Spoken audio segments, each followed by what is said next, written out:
Good afternoon, and a very happy 2022 to you all. We're starting today's ride in Les Cases de Alcanar. It's one of my favourite seaside mini resorts. I thought, why not? Let's just take it easy in this new year.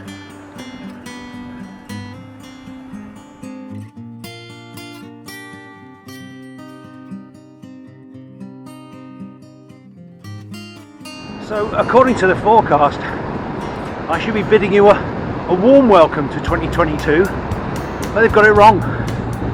It's supposed to be 18 on the coast here today, and I've just been past a pharmacy, and the pharmacies here often have the temperatures displayed outside, and it's 8. So quite a big difference. I haven't got the right clothes on, so I'm going to have to go a bit faster than usual to make up for it.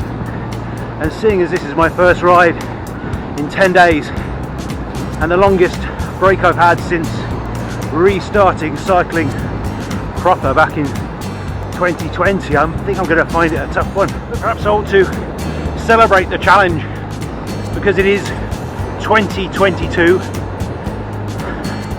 It's the new year, so this should be the new me. Always looking forward, never back, ready to take on a challenge, any challenge. Oh, hello, boy, I'm going around a corner one-handed. So I thought it'd be a good idea to actually let you know what my targets are, because if I let you know, it's harder for me to wriggle out of them. So in 2022,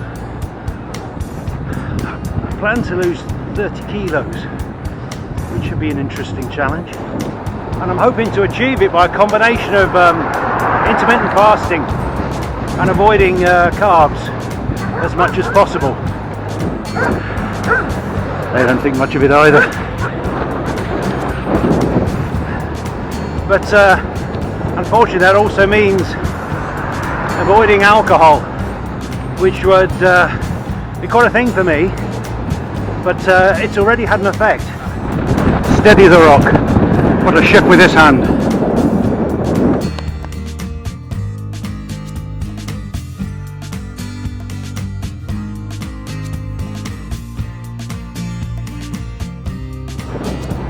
So, if you're thinking, wow, that's a mighty challenge, no wonder that's why he's invoking the name of the greatest warrior Spain's ever seen, El Cid.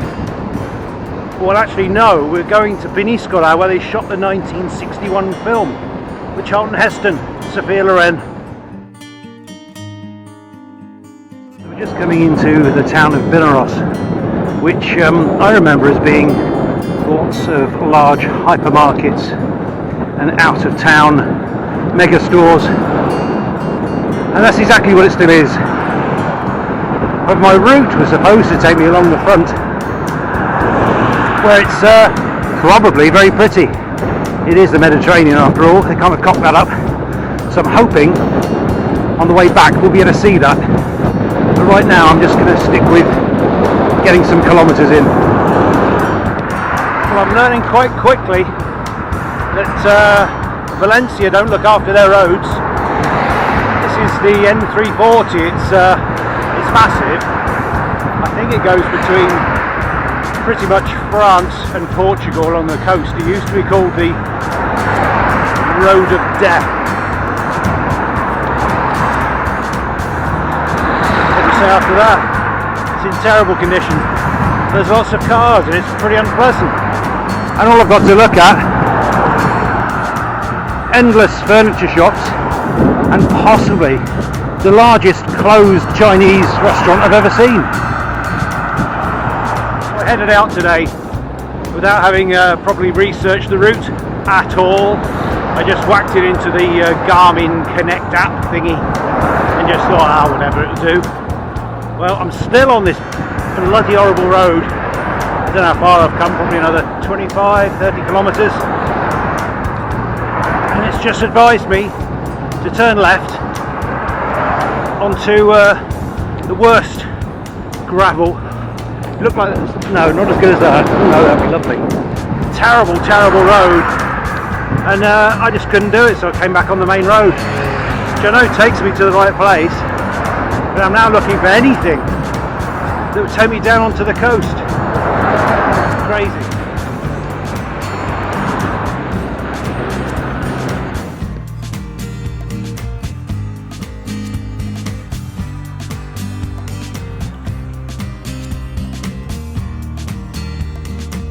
Now in Peñiscola, which I'm sure looks lovely with all these Christmas lights lit. It looks quite lovely now, really. Nice mural on the wall there. Still in Peñiscola. Now, hopefully heading towards the coast.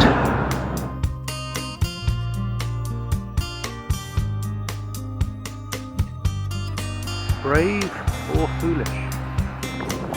I've got no idea if I'm allowed on this.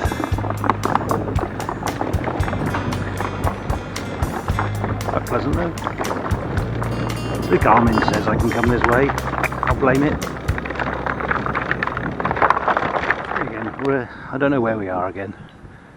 It doesn't really matter. Just taking it easy today.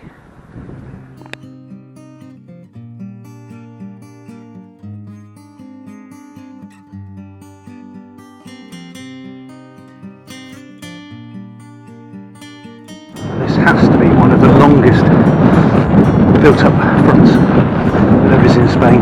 And I think we might already be in Peñiscola, but that must be 5, 6, 8 kilometres away. And for the whole distance is this seafront with a cycle path and a promenade, the sand dunes, and not quite visible is the sea. Every single beach access way has got this boardwalk to get across this sort of gully. But more, everyone's got disabled access, which I've never seen. Every single one, the whole way along so far. Now, of course, I forgot all my notes that I was going to use to talk to you about El Cid, Rodrigo Diaz de Vivar, I think. And I think he was born in 1048. But I thought what would be interesting, I can test myself, and everything I get wrong I can put as a little note to the side.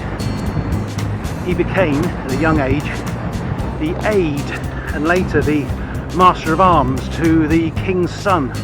Now, the king at the time was Ferdinand the Great, and his son, his eldest son, Sancho, because when the king died, Sancho became king of Castile with Rodrigo as his right-hand man.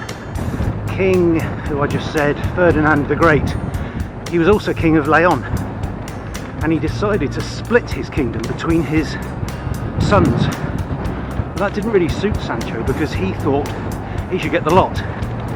So he went to war with his brothers. And who did he use? Well, he used his master of arms to lead the armies. And Rodrigo, El Cid, won. Now, that sounds great. All the lands of the kingdom is back in one place under Sancho. And unfortunately, Sancho was then assassinated, leaving one of the brothers to succeed for everything. And it left El Cid in a bit of a sticky position. Now somehow he managed to stay on at court for 10 years after that. Quite how, nobody really knows. Eventually, after 10 years, he was exiled. And what I didn't know, he went to work for the Moors. He literally went to work for the king of Zaragoza, who was a Moor. And he became the head of his armies. And he was very successful fighting, amongst others, the kingdom of Aragon, which was Christian, and the lord of Lleida, which was Moorish, but he had Christian allies. So El Cid became famous for fighting the Christians.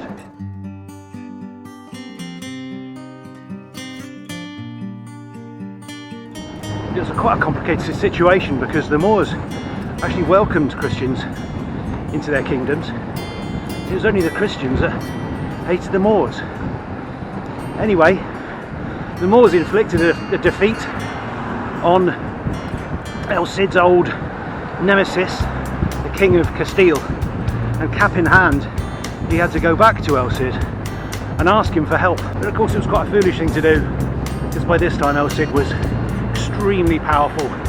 He drew allies in from both the Christians and the Moors and was liked by both, and eventually he set his heart on taking the city, which was also a princedom, of Valencia, and eventually he did, and he declared himself prince. And this town, Peñiscola, was what stood in for Valencia in the epic 1961 film with Charlton Heston, El Cid.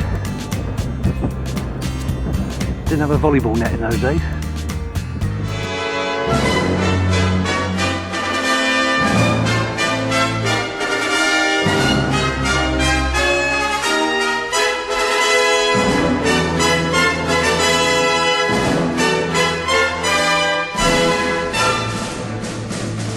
It is a very, very pretty little town. They smell fantastically of seafood.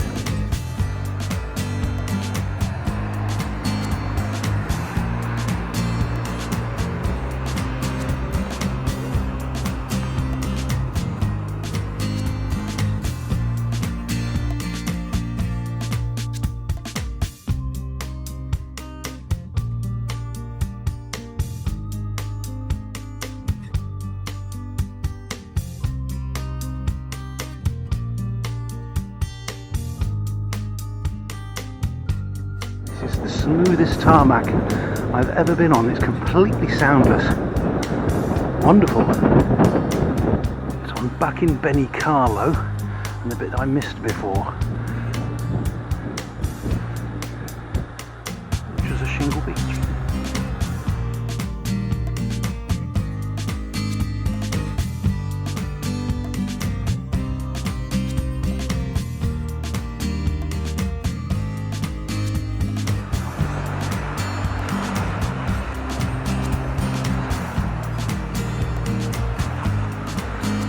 Know where I am, but it's been really rather nice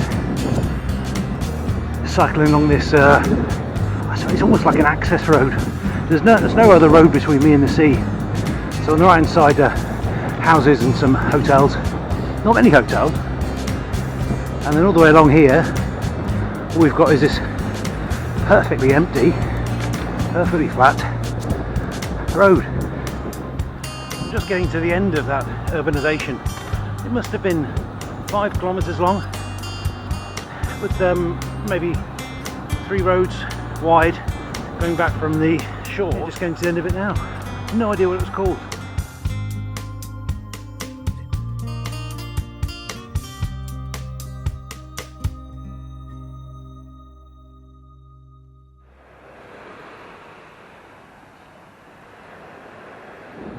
So I'm just heading back up to the main road now. So that's a very surprising urban adventure. I wasn't expecting to find, well, it's just something new really, and I haven't seen any of that. There must be 20, 25 kilometres of coast that I've never seen before, so that was fabulous. But sadly now it's back on that N340, 320, whichever, 340, and lots of traffic. So I'll probably put you down until I get back to the car. Unfortunately, my battery had other ideas. So rather than watch my square jaw saying thanks for watching, you can watch Charlton Heston's instead.